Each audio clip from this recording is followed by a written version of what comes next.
ఏదైనా ఉంది అంటే హర్ష సాయి, హర్ష సాయి, హర్ష సాయి. ఫ్రీగా పెట్రోల్ ఇచ్చిన వ్యక్తి ఎవరైనా ఉన్నారు మన ఇండియాలోని అంటే అది ఒకే ఒక్క వ్యక్తి మన హర్ష సాయి అన్నమాట. అతనికి అంత డబ్బు ఎక్కడి నుంచి వస్తుంది? అతను ఆ విధంగా కంటెంట్ చేసుకొని యూట్యూబ్‌లో పెట్టడానికి గల కారణం ఏమిటి? తెలుసుకోవడానికైతే ఈ వీడియోని ఫుల్‌గా చూడడానికైతే ట్రై చేయండి. ముందుగా మాట్లాడుకుంటే అతను వీడియోస్ తీసి యూట్యూబ్‌లో పెట్టడానికి గల కారణం ఏంటి అంటే కంటెంట్. ఇప్పుడు ఒక పేద కుటుంబాన్నయితే పట్టుకొని అతనికి డబ్బులిచ్చి ఆ వీడియో తీసి యూట్యూబ్‌లో పెట్టడానికి పెడితే అతనికి వచ్చే వ్యూస్ ఎంతో తెలుసా?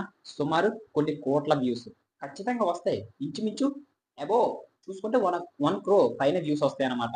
అంత వచ్చిన వ్యూస్‌లు చూసుకుంటే సుమారు 5,50,000 పైగానే. ఒక వీడియో పెడితే అంత అమౌంట్ అయితే పడిగా వస్తుందన్నమాట. వ్యూస్ బట్టి. ఇక మనం చూసుకుంటే, ఆ వచ్చిన డబ్బులోని తీసుకెళ్ళి మళ్ళీ పేదవాళ్ళకే పంచుతున్నాడు. అది తీసుకొచ్చి వీళ్ళకి మళ్ళీ ఇవ్వడం అయితే జరుగుతుందనమాట. ఇక చూసుకుంటే బెట్టింగ్ యాప్స్ అయితే ప్రమోషన్ చేయడం అయితే జరిగింది గతంలోని. ఎందుకు అంటే ఇక్కడ చూసుకుంటే 'హర్ష సాయి' మంచివాడా? చెడ్డవాడా? అనైతే మాట్లాడుకుంటే ఒక విధంగా చెప్పుకుంటే ఒక వీక్‌నెస్ అయితే పట్టుకున్నాడు. అదేంటంటే ప్రజలు డబ్బుకైతే బాగా బానిసగా చూస్తారు. ఎవరు పేదరికంలో ఉన్నారో వాళ్ళని పట్టుకొని వాళ్ళకి ఈ విధంగా డబ్బిచ్చి వాళ్ళని వీడియో కింద మార్చుకుంటే మనకి బాగుంటుంది. మనకి ఒక పాపులారిటీ వస్తుంది అనే కంటెంట్‌నయితే పట్టుకొని ముందుకు అంటే ముందుకు వెళ్ళడం అయితే జరిగిందనమాట. అలాగని ఎక్సర్‌సైజ్ పూర్తిగా తప్పా అంటే కాదనమాట. ఆ డబ్బు తీసుకున్న కుటుంబం ఏదైతే ఉందో అది గూడా వాళ్ళు గూడా ఫుల్లుగా అంటే వాళ్ళు గూడా ఫుల్లుగా దానికి ఇంప్రెస్ అయ్యారు. అంటే వాళ్ళ పేదరికం నుంచి బయటపడడానికైతే ఆ మనీ అయితే యూజ్ అయిందనమాట. ఈ విధంగా చూసుకుంటే 'హర్ష సాయి' ఒక తప్పు చేసి ఇంకొక మంచికైతే పునాది వేసినట్లయితే మనం చెప్పుకోవచ్చు. ఆహ్, ఇకపోతే బెట్టింగ్ యాప్ గురించి మాట్లాడుకుందాం. మొన్నెవరో అన్నారు 'హర్ష సాయి' బెట్టింగ్ యాప్స్‌ని ప్రమోట్ చేస్తున్నాడు. బెట్టింగ్ యాప్స్‌ని ప్రమోషన్ చేస్తున్నాడు అని. ఆహ్, అది బెట్టింగ్ యాప్స్‌ని ఆడాలా లేదా అని మనపై నిర్ణయం ఉంటుందనమాట. అర్థమైందా? ఇప్పుడు నేనెలాగో నిన్ను దూకేయమంటాను. చెరువులో దూకేయమంటాను. మీరు దూకేస్తారా?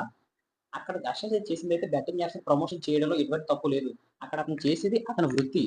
అర్థమైందా? అతను చేసింది అతను స్వార్థం కోసం చేయట్లేదు. దాని వీడియో ద్వారా వచ్చిన డబ్బుని తీసుకువెళ్ళి మళ్ళీ పెద ప్ర ఇతరులకి వీళ్ళకి ఇస్తున్నాడు.